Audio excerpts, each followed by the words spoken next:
दिल्ली में भाजपा के राष्ट्रीय अध्यक्ष नितिन नवीन ने कहा, एनडीए की सरकार छात्रों और युवाओं के भविष्य के लिए हर किस्म की चर्चा करने के लिए तैयार है, मगर राहुल गांधी और पूरी कांग्रेस चर्चा से भाग रही है। वे जानते हैं कि जब वे चर्चा करने पटल पर आएंगे तब उनका दोहरा चरित्र सभी के सामने जाहिर हो जाएगा। हम उन्हें खुली चुनौती देते हैं।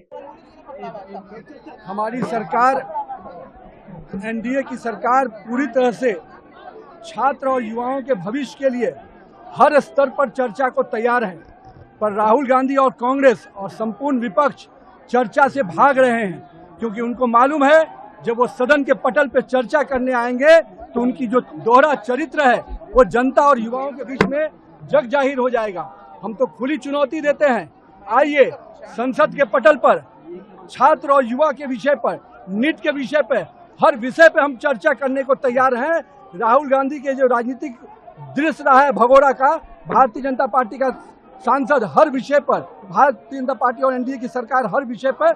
चर्चा भी करने को तैयार है और हर सवाल का जवाब देने को तैयार है। पर मुझे मालूम है कि राहुल गांधी जी और उनकी कुनबा कभी भी चर्चा के लिए सामने नहीं आएगा, क्योंकि उनके पुराने जो इतिहास रहे हैं, 50-60 सालों का जो उनका इतिहास रहा है युवाओं को ठगने का, भटकाने का, आज भारतीय जनता पार्टी और एनडीए की सरकार ने युवाओं के भविष्य को एक सही दिशा दी है। आज देश भर में संस्थाएं, कोचिंग इंस्टीट्यूट, कॉलेज, सब प्रकार की संस्थाएं खुलकर पूरी तरह से युवाओं के भविष्य को दिशा देने में हम लगे हैं। आज का युवा स्टार्टअप के लिए जाना जाता है, यूनिकॉर्न के लिए जाना जाता है, आत्मनिर्भर भारत बनाने के लिए जाना जाता है। ये केवल स्टोन पेटर्स के रूप में युवाओं को देखते हैं, मगर भारत और एनडीए की सरकार और नरेंद्र मोदी का विजन है कि हम पूरी तरह से युवाओं को उनके सुनहरे भविष्य के बनाने के लिए संकल्पित हैं और हम पूरी तरह से इस वचनबद्ध हैं कि हम युवाओं के भविष्य को सुरक्षित करेंगे। उन पर जो भी परीक्षाएं में विषय आए हैं उस पर कड़ी कार्रवाई होगी और मैं तो मानता हूं कि आज देश का युवा प्रधानमंत्री के साथ है। देश का युवा